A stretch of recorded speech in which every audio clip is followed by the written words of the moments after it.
What's going on, you guys? Welcome back to the channel and thank you for joining me for another video. If you're new here, hit that subscribe button, leave me a like, leave me a comment on the video if you would.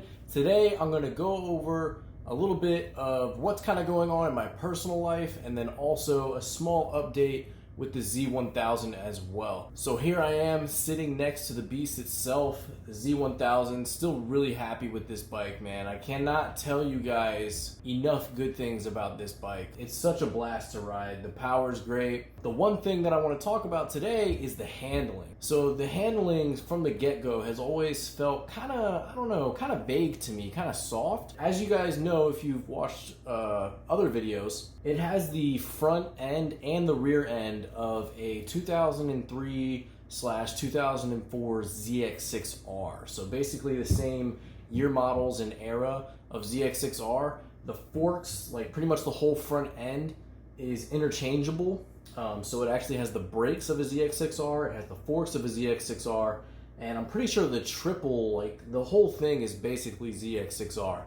And then also the rear shock has been swapped to a ZX6R as well. And what that does is it gives the bike a much sportier, aggressive handling characteristic. It gives you much more diverse adjustment. So the OEM suspension was kind of set up to where one fork was responsible for compression and the other fork was for rebound. I don't know, something weird. On this setup, it actually has compression and rebound on both forks and then also preload obviously on both forks. So basically full adjustability on both ends. And then in the rear, the shock is a little bit better from the ZX6R. You got more adjustability again. With that being said, I do feel like the bike isn't quite dialed in. I think the swap was done and whatever, the previous owner or whoever put the swap on, I don't think they ever really got it quite dialed in. I was playing around with the front forks one evening and actually come to find out the rebound damping was all the way soft on the front. I want to say compression was somewhere in the middle. It didn't feel quite right. I actually did a test where you push down on the forks and you kind of pay attention to how they rise. Do they come up and bounce? Do they come up and settle? How fast do they rise? Is it hard to push down? Is it too easy to push down? That kind of thing. And I kind of played around with it and I got it kind of, I guess, set to somewhere in the middle.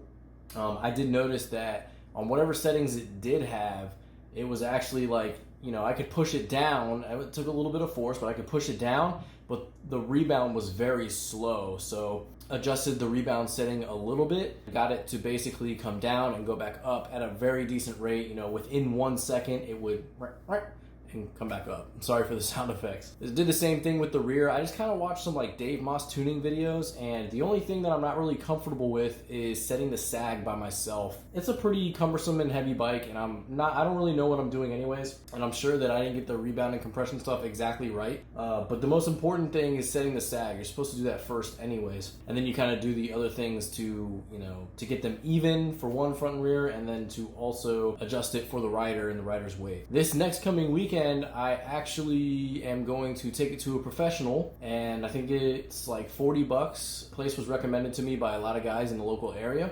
Sport bike suspension tuning. He actually has a shop not too far away from me. It's about 20 minutes, and I'm going to go there and have him tune the suspension for me. He'll set the sag, set it to my weight, set the rebound, set the compression, all that good stuff, set the preload. So I'm going to get it professionally looked at, professionally dialed in, and then hopefully the handling on this feels a ton better. From what I've heard from everybody else is their bikes are like basically different animals once they get them back. I'm gonna get that done this weekend, be definitely well worth the money, and get this thing handling exactly how I know that it can handle and how it should. Personally, I'm gonna give you guys another little update. So what's going on with me? So as you guys know, I had an accident back in June. My right knee took some damage. Basically, my knee got split, wide open right there above my kneecap. And when I went to the ER, they said my CT scan looked good, that the capsule inside my knee was intact, so that was a good thing. There wasn't any rupture or any fluid leaking out, anything like that. So they basically sewed it up, tried to give me Motrin, and sent me on my way. So basically I was laid up for 2 weeks, got the stitches cut out. Well, I cut them out myself at home. At that point, it was very hard to bend my leg, and I had been kind of just doing home rehab basically since then. It's very hard to get in and actually see like doctors and physical therapists in person because of COVID, obviously. So Basically, I've just been working on stretching and trying to, strengthen this thing as best as I can without pushing my limits. So, but I had been feeling a lot of instability inside my knee. At least 2 to 3 times a day, it would give out on me, or it would kind of lock, and I'd feel like my kneecap was gonna like shoot out the back of my leg, basically. Whenever I need to lift my leg with my own power, like, say like sitting right now with my knees bent 90 degrees, if I lift my right leg up and I start to like kick my foot out forward, straighten my leg out, I can feel a lot of pain right under my kneecap, and that pain's like always there. I can't sit Indian style, so like when I'm trying to work on the bike and I want to sit on the floor, I have to have like my legs stretched out, or else it just doesn't work, that kind of thing. There's just a lot of positions my leg doesn't like. It's been very hard to sleep as well, like getting comfortable and staying asleep, and I haven't really been taking any medication. I've been trying to stay away from medication. I'm sure like a NSAID, like ibuprofen or something, would help a lot, but I'm trying to stay away from medications, and I'm just trying to strengthen and loosen things up as best as I can. After all of that, I actually finally got an MRI this past weekend. Had to go to the hospital at like midnight because it's all they had. I got my results, today's Tuesday, so I got my results yesterday on Monday the 30th. Come to find out, I have a high-grade tear of my PCL, so my posterior cruciate ligament is basically, the tear is 70% or greater. That's what a high grade is. Pretty much somewhere between 70 and 100% of it being torn. That's all I know. I might be looking at an orthopedic surgeon to get this fixed. I'm not really sure yet.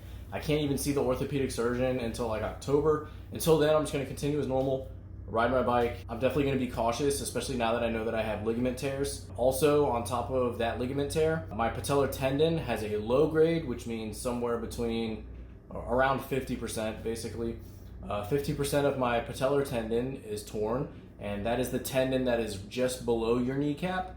So that pain that I get when I start, flexing my knee out, imagine this is your kneecap and just below there I get this pain. That's actually stemming from that, because I don't have the full mobility and the full strength of my patellar tendon, because 50% of it or so is torn. That should heal on its own, and I've heard that to get it back to like 100% can take upwards of a year. I've got a pretty good road ahead of me.